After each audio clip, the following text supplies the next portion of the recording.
स्वागत है महाभारता अनवेल्ड में, जहां प्राचीन ज्ञान मिलता है आधुनिक कहानी से।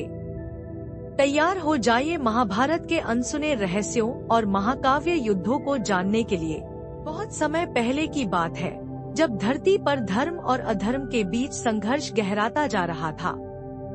मानव समाज में धीरे धीरे अन्याय, छलकपट और अधर्म बढ़ता जा रहा था। इस स्थिति को संतुलित करने के लिए ईश्वर ने एक अद्भुत योजना बनाई। एक ऐसा महाकाव्य लिखा जाए जो केवल एक कथा न होकर संपूर्ण मानवता के लिए ज्ञान, नीति, धर्म और जीवन का मार्गदर्शन बने।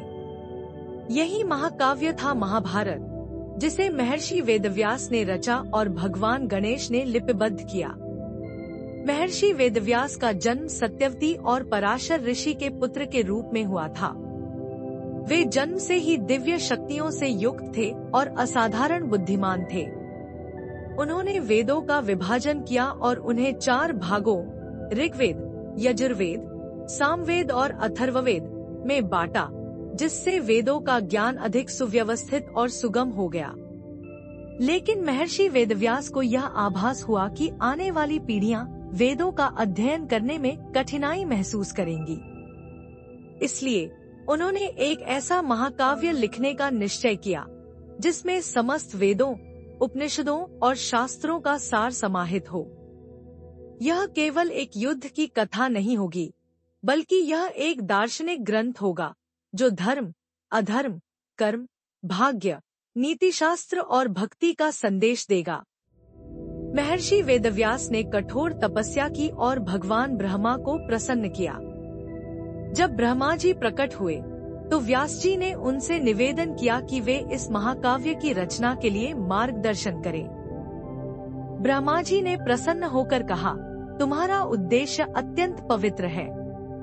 यह महाकाव्य युगों युगों तक मानवता को धर्म का मार्ग दिखाएगा। लेकिन तुम्हें इसे लिखने के लिए एक कुशल लेखक की आवश्यकता होगी।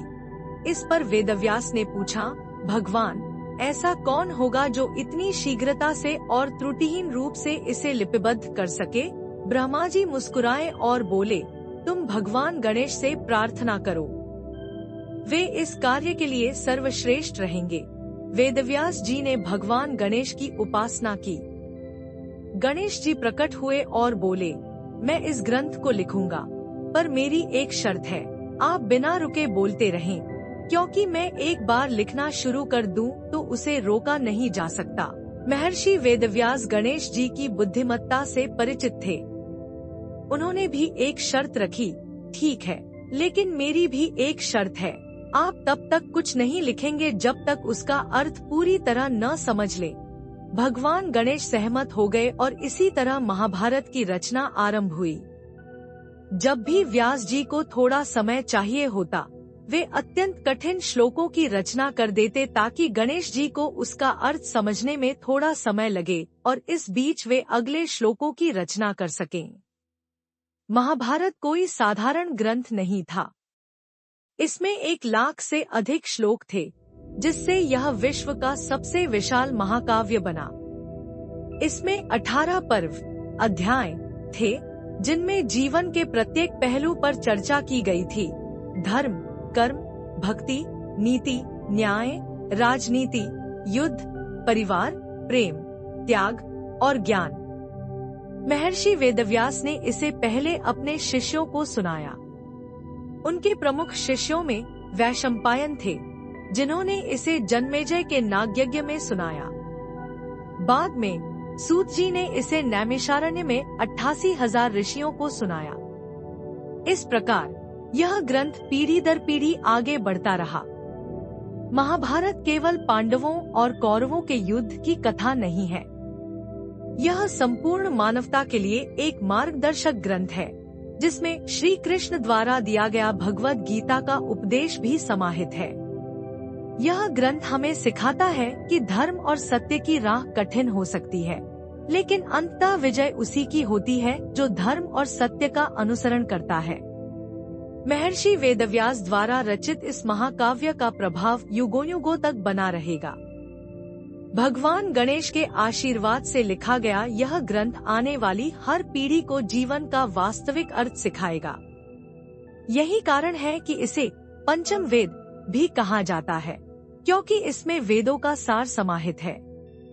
इस प्रकार महाभारत केवल एक महाकाव्य नहीं, बल्कि धर्म, नीति, राजनीति, प्रेम, त्याग और ज्ञान का महासागर है। इसके निर्माण के पीछे केवल एक कथा नहीं, बल्कि दिव्य योजना थी, जिसमें भगवान ब्रह्मा का आशीर्वाद, महर्षि वेदव्यास की तपस्या और भगवान गणेश का योगदान था। महाभारत हमें सिखाता है कि जीवन में चाहे कितनी भी कठिनाइयां आएं, हमें सदैव धर्म और सत्य के मार्ग पर चलना चाहिए। यही इस महाकाव्य का सबसे बड़ा संदेश है। महाभारत की यह यात्रा यहीं समाप्त होती है, लेकिन इसके रहस्य अभी भी अनगिनत हैं। जुड़े रहिए महाभारता अनवेल्ड के साथ, क्योंकि हर अध्याय में छुपी है एक नई सीख। मिलते हैं अगले एपिसोड में।